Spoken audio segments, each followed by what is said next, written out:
Bienvenue dans Actu Territorial, le format où je te résume les dernières news de la fonction publique territoriale en quelques minutes. Tu peux trouver les liens des articles dont je te parle sur ma page Facebook Fonctionnaire Territorial. Alors dans cette nouvelle revue de presse, on commence avec un article ou plutôt un billet sur la Gazette à propos du transfert d'une part de TVA.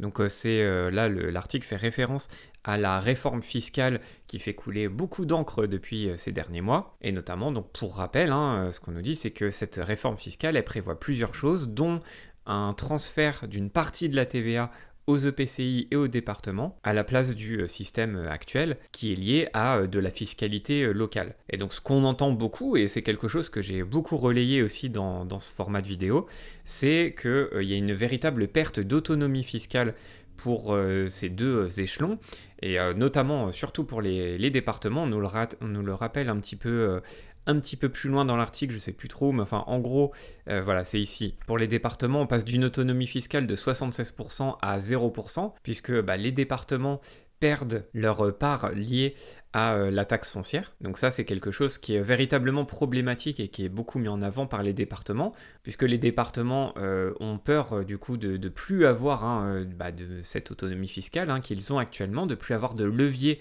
par rapport à leurs besoins financiers. Là, le fait d'être complètement dépendant d'une part de la TVA, ils ont plus du tout la main là-dessus.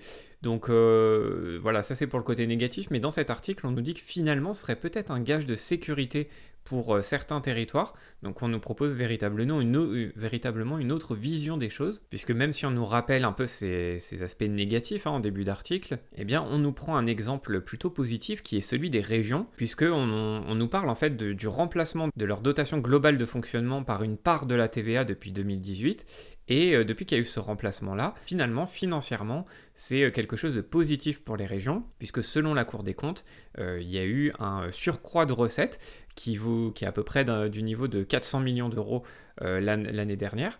Donc c'est pas négligeable, c'est plutôt positif. Mais les départements, eux, ont fait des projections, et c'est plutôt des pertes qui sont envisagées liées à cette réforme fiscale. Il y a quelques chiffres qui sont donnés, je te laisserai aller voir si ça t'intéresse. Et puis ce qu'on nous dit à la fin de cet article, c'est que finalement, les risques sont presque plus politiques qu'économiques, puisqu'on a certains candidats à l'élection présidentielle de 2017 qui voulaient réformer un peu cette TVA, soit l'augmenter d'un certain nombre de points, soit la réduire pour des produits de première nécessité, voilà, etc.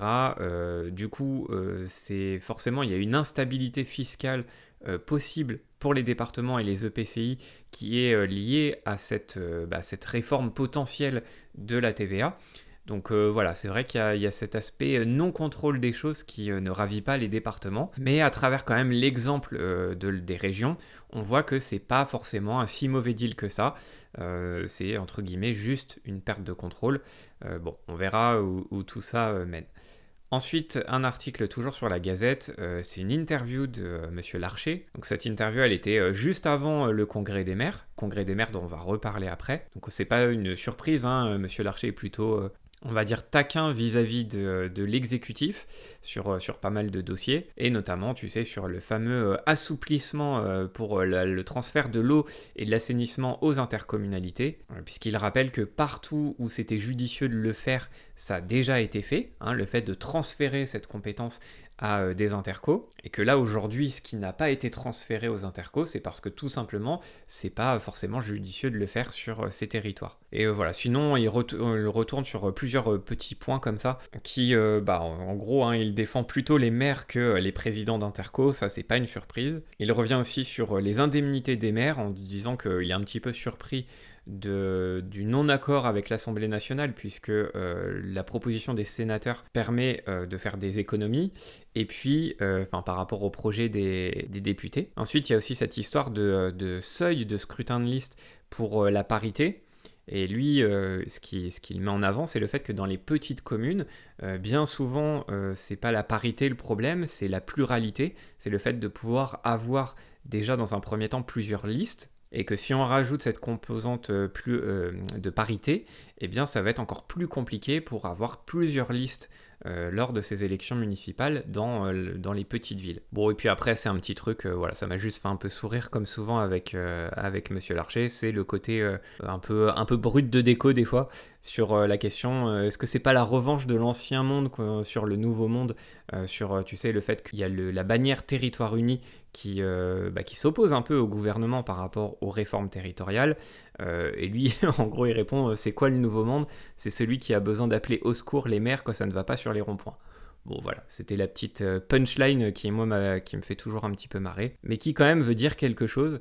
C'est vrai qu'on a tendance à ringardiser un peu les petites communes, etc. Mais on l'a bien vu pendant cette crise des Gilets jaunes, l'échelon qui a fait tampon entre l'exécutif et notamment les représentants des Gilets jaunes, c'est pas l'interco, c'est la commune. Ensuite, un article sur lemonde.fr à propos du drame qui s'est passé en Haute-Garonne suite à l'effondrement du pont. T'as dû suivre un peu, il y a un pont qui s'est effondré. Malheureusement, il y a eu 2 morts. Je passe un peu sur le drame en lui-même parce que, c'est pas mon rôle ici. Mais j'ai sélectionné cet article, il y en a plein d'autres. C'est sur cette question qui revient malheureusement de l'état en fait des ponts en France, qui est un sujet qui concerne aussi la territoriale. Là, en l'occurrence, ce pont-là, a priori, n'était pas classé en surveillance renforcée ou en état critique. Et puis, on a aussi le retour du président de la communauté de communes qui dit que le passage de camions en surpoids, c'est quelque chose qui, malheureusement, était pas exceptionnel. Donc, à force de passer d'avoir des poids lourds comme ça au-dessus du poids maximum autorisé, eh bien ça a pu fragiliser ce pont. Et malheureusement, il y avait une mission sénatoriale sur la sécurité des ponts. Eh bien ce drame vient renforcer malheureusement les conclusions de cette mission sur la dangerosité de l'état de nos ponts. Et cette même mission avait réclamé, fin juin, un véritable plan Marshall pour éviter un drame. Malheureusement, on n'y a pas échappé et espérons que l'exécutif aura des réponses à apporter pour éviter à nouveau ce type de drame. Ensuite, un article sur la Gazette à propos du congrès des maires. Donc tu sais que là, cette semaine, il y a le congrès des maires qui promet, on va dire, puisqu'on a le président de la République qui est présent. Et donc en gros, l'article résume un peu le discours du président de la République. Il revient notamment sur l'autonomie fiscale ou sur la décentralisation. Il n'y a pas d'énormes annonces, si on doit résumer ça rapidement. C'est pour moi l'article que tu dois lire. En plus, il est assez dense. Tu vas voir, il y a plein de points qui sont abordés, comme la sécurité, comme le communautarisme, comme les maisons France Service, la santé aussi, mais bon, avec le plan d'urgence pour l'hôpital, ça se chevauche un peu. Après, sur la décentralisation, on nous rappelle un peu qu'il y a un projet de loi 3D qui va arriver l'année prochaine. C'est vraiment un article très dense, et moi, je te conseille d'aller le lire sur le site de la Gazette, de prendre ton temps, de bien le lire tranquillement, et ça te donnera en fait les pistes pour l'année prochaine, en gros, ce qui risque de se passer. Et enfin, un article sur la Gazette toujours à propos du plan d'urgence pour l'hôpital. On s'écarte un tout petit peu de la territoriale, mais quand même, c'est quelque chose qui nous concerne, puisque la santé, c'est quand même un des enjeux majeurs qui préoccupe la population, et c'est quelque chose qui est vraiment remonté au niveau des maires, c'est ce qu'on nous dit à un moment dans l'article, sur le fait notamment qu'il y a de véritables déserts médicaux dans nos territoires, donc tout ça est quand même lié. Et donc ce qu'on nous dit, c'est qu'il y a un plan d'urgence qui prévoit 1,5 milliard de financement supplémentaire et 10 milliards d'allègements sur la dette des hôpitaux. Et donc l'idée à retenir, c'est que la plupart des annonces qui ont été faites, ce sont plutôt des annonces qui concernent l'hôpital en tant que structure, mais pas forcément trop les personnels qui y travaillent, même s'il y a des choses qui ont été annoncées, notamment sur la reprise d'un tiers de la dette hospitalière, sur le fait que les tarifs vont cesser de baisser, donc ça fera des financements en plus pour les hôpitaux. Il y a aussi un système de prix manuel qui peut être mis en place, mais qui est déjà jugé comme insuffisant par les syndicats dans le domaine de la santé. Et ce sujet de la santé a d'ailleurs été évoqué dans le congrès des maires, avec ces inquiétudes dont je te parlais là à l'instant, sur les déserts médicaux, etc. C'est quelque chose qui a été remonté auprès de l'exécutif. Bon, pas de réponse concrète à se mettre sous la dent à ce sujet-là. En tout cas, c'est quelque chose qui peut intéresser les membres de jury, donc on peut tout à fait te poser des questions sur la situation dans les hôpitaux français actuellement. Hein. C'est pas tout à fait le sujet de la territoriale, mais c'est un sujet connexe, on va dire, et tu peux être vraiment interrogé là-dessus. Donc, je t'invite à te renseigner un petit peu quand même sur le sujet. Voilà, c'est tout pour moi cette semaine. J'espère que tu as appris 2-3 trucs et je te dis à bientôt pour une nouvelle vidéo. Salut!